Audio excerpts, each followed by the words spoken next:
দিয়ে দিতে। ছেলেটি কোনো কিছু না ভেবে সে লোকটির পায়ের জুতোগুলো বেঁধে দিতে থাকে। এমত অবস্থায় লোকটি তার পকেট থেকে কিছু টাকার নোট বের করে সেই ছেলেটির ব্যাগে ঢেলে দেয়, কিন্তু ছেলেটি দেখতে পায় না। আসলে লোকটির কোনো হাত ভাঙ্গা ছিল না। কিছুক্ষণ আগে ছেলেটির কোথাও থেকে হয়তো তার বাড়ি থেকে একটি ফোন এসেছিল এবং কারো সাথে কথা বলতেছিল যে, "আমার মায়ের অপারেশনের টাকা অনেক লাগে। তাই আমি টাকা ম্যানেজ করতে পারতেছি না। অল্প কিছু টাকা ম্যানেজ করেছি। বাকি টাকা আমি ম্যানেজ করে তারপরে আমি দ্রুত আসতেছি মায়ের চিকিৎসা অপারেশন করার জন্য।" লোকটি তা দূরে থেকে দাঁড়িয়ে দেখতেছিল এবং ছেলেটি কিছু খাবার খাওয়ার জন্য প্রস্তুতি নিচ্ছিল।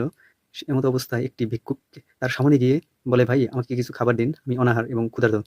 ছেলেটি দ্রুত তার সবগুলো খাবার ভিক্ষুককে দিয়ে দেয়। ভিক্ষুক সেখান থেকে চলে যায়।